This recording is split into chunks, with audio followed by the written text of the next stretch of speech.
Man, it has been a really long time since I built a gaming PC. I hope I still remember how to do it, but either way guys, this build is going to be a special one. You see, AM4 was an incredible platform for AMD. It still is, but it was a good foundation for what was able to harness Ryzen's true capabilities. It all started with the Zen architecture that debuted back in 2017 that just revolutionized the PC gaming market. And now with AM5 launching this fall to support the new Ryzen 7000 series CPUs, I wanted to put together something that looked beautiful on the last ride with AM4. Not to mention, this is probably one of the fastest AMD rigs that you can build at the time of making this video. And yes, that does involve a Radeon GPU that I'll go over shortly. Oh, and one more thing. I was actually planning to build a dedicated gaming setup here at the office, so everything sort of fell into place at exactly the right time. So let me walk you through the components that are going inside this PC. The CPU of choice is the Ryzen 7 5800X 3D. It was launched just recently in April, and it's probably the last CPU that you'll see from AMD that supports the AM4 platform. It's got 8 cores and 16 threads, which should be more than enough for my gaming tasks. Now to cool this chip, I chose NZXT's Kraken Z63 RGB 280mm AIO liquid cooler in white because I wanted to go with an all-white color theme for this build with some contrasty colors, or a little bit of an accent color, which I'll get to in a moment. Something interesting about this particular AIO is that the included 140mm fans have an RGB ring around the bracket, which should add some flair to the setup. We also cannot forget about that beautiful LCD display that I can just go to town with, provided that NZXT cam works. Fingers crossed. Now, if you're shopping around for a beautiful and unique mechanical keyboard, this video sponsor should help you streamline your options. So I'm supposed to just build this? The new K5. Customize your own with a ton of color options for the entire assembly, plus plenty of switch varieties with a hot swap body, or choose the retail black or transparent white models. The PCB mounted stabs are factory lubed, the RGB boost mode is freaking cool, and the Super Scan tech scans your keystrokes every half a millisecond for outstanding performance, all for a quality feel. The Extra 5 K5 Compact. Explore your perfect 65% keyboard below. Alright, so housing the 5800X 3D is the Asus Prime X570 Pro ATX motherboard.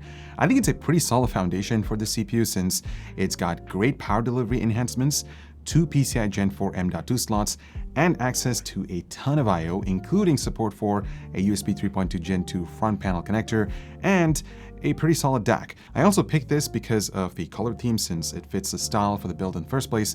The only drawback that I have with this particular motherboard is that it doesn't have a built-in Wi-Fi card, so I'm gonna have to look for an external solution to get that up and running. So if you guys have any suggestions, feel free to chime in the comments down below. For memory, I chose Corsair's Dominator Platinum RGB series in white. This is a 32GB CL19 DDR4 kit running at 4000 MHz. I just love the minimalistic design of this kit. Everything from the font to the beautiful Capellix RGB LEDs should tie this whole setup really well. And for storage, I went with Crucial's P5 Plus 2TB Gen 4 NVMe SSD. Now this thing is loaded with Micron's latest NAND technology, and the sequential read and write speeds are through the roof, guys. You get over 6.6 GB per second of throughput. I actually did pick up another drive as well for my game library, so I can comfortably say goodbye to game load times. Now, powering this entire build is the Focus PX850 from Seasonic. This is their 80+ platinum certified power supply that's fully modular, so that should help me with cable management and, most importantly, installation. Now, they do have the Focus GX White Edition, which would have looked awesome for this build, but the case that I went for has a separate chamber for the power supply, so you can't really see that. So the black version that I have over here won't really matter anyway. But you know what does really matter? The stock cables. Because remember how I mentioned earlier in the video that I wanted to add some accent colors to the build to give it some pop? Mike absolutely loves that word, by the way. So I picked up these custom mod mesh cables from Cable Mod in orange with the white aluminum combs. I think this accent color would look pretty sweet with the rest of the components. I did wish if they offered white connectors, since it would have maintained that consistency factor. But regardless, these are some of the most vibrant nylon sleeves that I've ever got my hands on, guys, and I'm super excited to get them installed. Now on to the main star of the show, the GPU. This is the RX 6950 XT, more specifically the Nitro Plus edition from Sapphire. And let me tell you, this is one hell of a GPU. For starters, it takes up 3.5 slots, and it features a triple fan setup along with composite heat pipes to cool this beast. It also requires a lot of power. We're talking 2 8-pin and an additional 6-pin connector. Sapphire actually recommends a minimum 850 watt PSU, so I think we covered that part. But most importantly, I'm in love with this design. Not only does it fit the color theme, but it's built really well. This is the absolute best GPU that you can find from AMD, featuring their RDNA2 architecture, and I'm stoked to start gaming at high resolutions. I just hope it fits inside the case that I chose. Speaking of which, I went with the Lianli O11 Air Mini. I specifically chose the white model, and it looks gorgeous, guys. Although the name suggests that it's a small chassis, it can actually comfortably fit a full-size ATX motherboard and the RX 6950 XT that I just talked about according to the spec sheet. And for case fans, I'm actually going to leave it stock since the ones that come with the Mini look really nice, and there's tons of airflow at the front, so temperatures should be in control.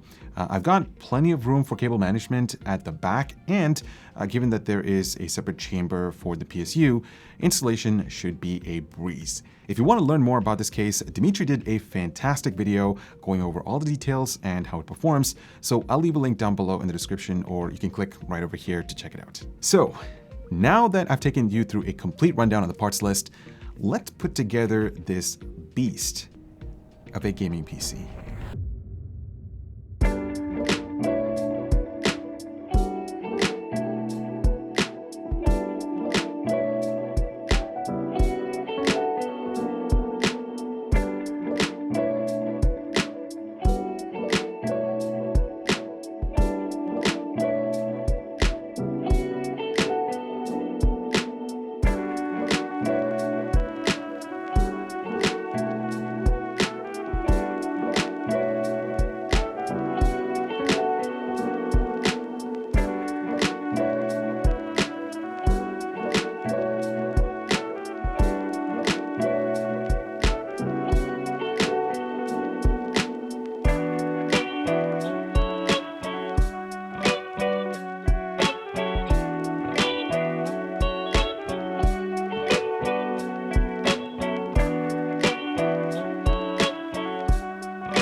Oh man, this is probably the best looking PC that I've ever built.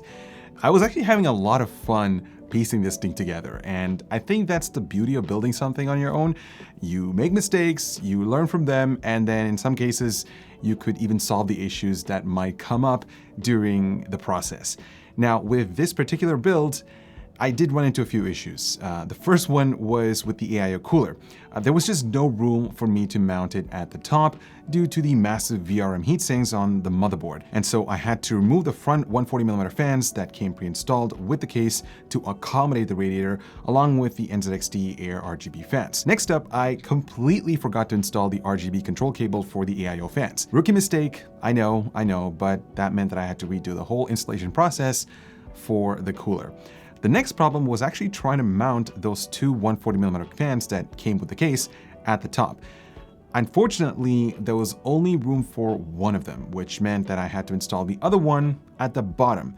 But then again, that ended up conflicting with the USB 3 header for the front I/O, so I had to sacrifice those two USB ports to get some proper airflow for the GPU and the CPU. So yeah, past that, everything else worked out pretty well, guys. I'm actually glad that I mounted the radiator for the AIO at the front, because from a visual standpoint, you can actually see those gorgeous illuminations coming out of the AR RGB fans from NZXT. The same thing can be said about those dominator modules from Corsair. It's super vibrant and it blends in really well with the Kraken pump. I did try my best to color match these components because orange, according to NZXT, Corsair, and even Sapphire, is practically red. I'm not even kidding. So I had to fine-tune each component with the color wheel that was provided by the driver's software. Now, the 6950 XT had about half an inch of clearance before it made contact with the radiator, so that was a close call. Personally, I think what really ties this whole PC together are those orange cables by CableMod. I just couldn't take my eyes off of them, guys, because I'm just extremely happy with the way how this entire build just turned out. And I can't wait to start gaming on it. Now, I'm sure you have questions about the consistency of the white color theme of this entire build. Unfortunately, it's not really that consistent. The case, for instance, is more on the cooler side of white, and then the AIO cooler is more on the warmer side. The motherboard is also somewhat of a neutral side. So yeah, it's really just all shades of white happening all at once, but realistically speaking, it's really not gonna bother me that much. So on that note, thank you so much for watching. I hope you enjoyed this last ride with AM4. I still have a lot to do in terms of building my gaming setup here at the office. I've got to get a desk, a monitor, peripherals, and the rest of the accessories. So if you're interested in a setup tour when I have it all complete, let me know in the comments down below, and I'll be more than happy to share that with you guys. Oh, and as always, spend responsibly.